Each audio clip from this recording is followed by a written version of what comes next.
تو اس لیے قرآن کیا کہتا ہے الذین ضل سعیہم فی الحیاۃ الدنیا، یہ وہ لوگ ہیں جنہوں نے دنیا میں بہت ساری کوششیں کی اور وہ سمجھتے رہے کہ ہم صحیح ٹریک پر ہیں. اب دیکھو ہندو جو مندر میں جا کے عبادت کرتا ہے اس کی نیت بھی بھگوان کو خوش کرنے کی ہے، ساری زندگی خوش کرتا رہے لیکن بھگوان اس سے خوش بولو نہیں ہوگا. کیا دلیل ہے کہ تم نے بتوں کو میرے ساتھ شریک کر لیا، ان کے سامنے کیوں جھک رہے ہو؟ کیا لگتے ہیں تمہارے بھائی؟ کرتے رہو کوشش ساری زندگی، کچھ بھی نہیں حاصل ہوگا، بار برباد ضائع. مشرکین مکہ کیا کرتے تھے؟ دیکھو جوا کھیلتے تھے اور جو بھی جوئے میں رقم جیتا، جیسے فار ایگزامپل سب نے 1000 روپے ملائے 10 بندوں نے، تو 10,000 روپے ہو گئے. جو جوا جیتے گا اس کو کتنے مل جائیں گے؟ 10,000. تو وہ کیا کرتا تھا؟ اب غریبوں کو کھانا کھلاتا تھا. اس سے عربوں میں سخاوت تھی نا، بھائی غریب کو کھانا تو کھلانا ہے. ہر شخص چاہتا تھا میں کھلاؤں، پیسے ہوتے نہیں تھے یار، 1000 روپے میں کیسے کھلاؤں؟ جذبہ بہت اچھا تھا. کہتے چلو جوا کھیلتے ہیں، جو جیتے گا وہ کھلائے گا. جیت جاتا تھا یہ کھلاتا تھا. اللہ نے اس کے بارے میں کہا 100 کیا، یعنی مفہوم قرآن و سنت کا اپنے الفاظ میں بیان کر رہا ہوں. اس طرح تم 100 نہیں 1 کروڑ لوگوں کو بھی کھلاؤ گے بیکار. کوئی نہ صرف یہ کہ ثواب نہیں ملے گا، حرام کمانے کا گناہ، جوا کھیلنے کا گناہ.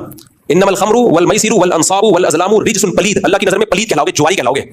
کیا کہلاؤ گے؟ جواری، سٹے باز، جواری، پلید، ناپاک. کیسے کیسے نام دیا اللہ نے جواریوں کو جو جوا کھیلتے ہیں. حالانکہ وہ محنت کر کے کیا کر رہے ہیں؟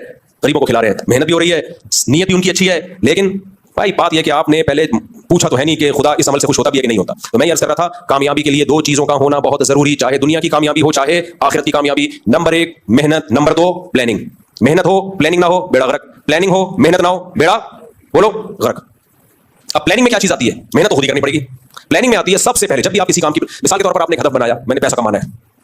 یہ میں اس لیے مثال دیتا ہوں کہ اصل ہدف ہمارا ہونا چاہیے جنت میں جانا ہے، لیکن مثال پیسے کی دو نا تو فوراً سمجھ میں آنا شروع ہو جاتی ہے. جنت میں بھی اسی طرح جائے گا آدمی. تو پلاننگ کا کیا مطلب؟ بھائی کم سے کم محنت میں زیادہ سے زیادہ کیسے کمایا جا سکتا ہے، کم سے کم محنت میں زیادہ سے زیادہ کیسے کمایا جا سکتا ہے. اور پلاننگ میں سب سے پہلا جو جزو ہے نا پلاننگ کا وہ ہے مشورہ. ان لوگوں سے مشورہ لینا جو اس کام کے ایکسپرٹ ہوں، ان لوگوں سے مشورہ. سب سے پہلی بات مشورہ ہو. مشورہ کن لوگوں سے ہو؟ جو اس کام کے ایکسپرٹ. نمبر 2 نمبر 3 بلکہ ایکسپرٹ ہونا بھی کافی نہیں ہے، آپ کے ساتھ مخلص بھی ہوں. کیونکہ آپ نے کسی نے دودھ کی دکان کھولی ہوئی ہے، آپ مشورہ لے کے اسی کے پڑوس میں دودھ کی دکان کھول رہے ہو، وہ آپ کو اچھا مشورہ دے گا؟ کیا کم وقت دیری چل گئی میرے تو بڑھ گیا بیٹا. تو آپ